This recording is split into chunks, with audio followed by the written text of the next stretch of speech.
For the second time in 2 years, the World Health Organization has taken the extraordinary step of declaring a global emergency.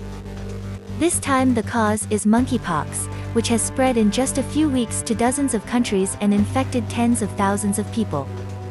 Dr. Tedros Adhanom Ghebreyesus, the W.H.O.'s Director General, on Saturday overruled a panel of advisors, who could not come to a consensus, and declared a public health emergency of international concern, a designation the WHO currently uses to describe only 2 other diseases, COVID-19 and polio.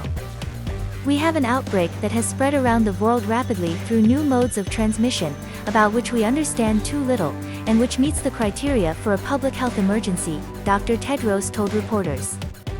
It was apparently the first time that the Director General had sidestepped his advisors to declare an emergency. The W.H.O.'s declaration signals a public health risk requiring a coordinated international response. The designation can lead member countries to invest significant resources in controlling an outbreak, draw more funding to the response, and encourage nations to share vaccines, treatments, and other key resources for containing the outbreak. It is the 7th public health emergency since 2007. The COVID pandemic, of course, was the most recent. Some global health experts have criticized the W.H.O.'s criteria for declaring such emergencies as opaque and inconsistent. At a meeting in June, the W.H.O.'s advisors concluded that while monkeypox was a growing threat, it was not yet an international emergency. The panel could not reach a decision on Thursday, Dr. Tedros said.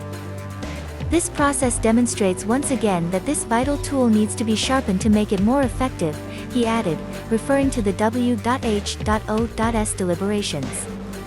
Monkeypox has been a concern for years in some African countries, but in recent weeks the virus has spread worldwide. Some 75 countries have reported at least 16,000 cases so far, roughly 5 times the number when the W.H.O.'s advisors met in June. Nearly all the infections outside Africa have occurred among men who have sex with men.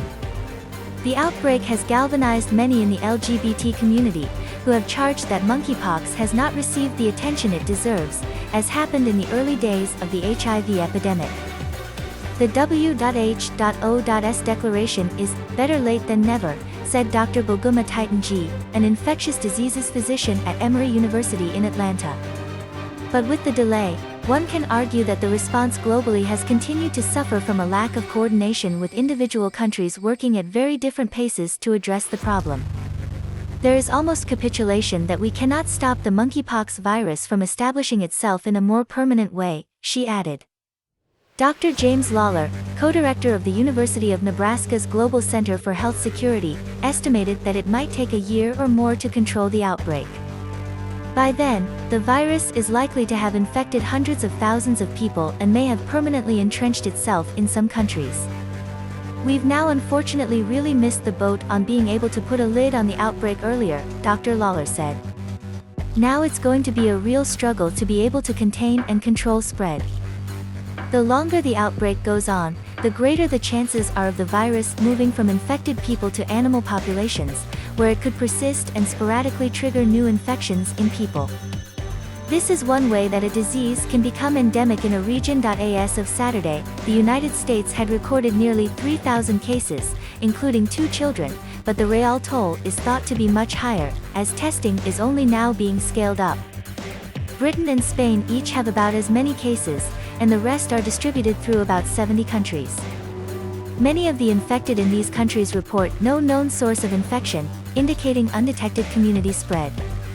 The WHO advisors said at the end of June that they did not recommend an emergency declaration, in part because the disease had not moved out of the primary risk group, men who have sex with men, to affect pregnant women, children, or older adults, who are at greater risk of severe illness if they are infected. Though the virus is spreading primarily through close contact, researchers are still assessing the routes of transmission in the current outbreak.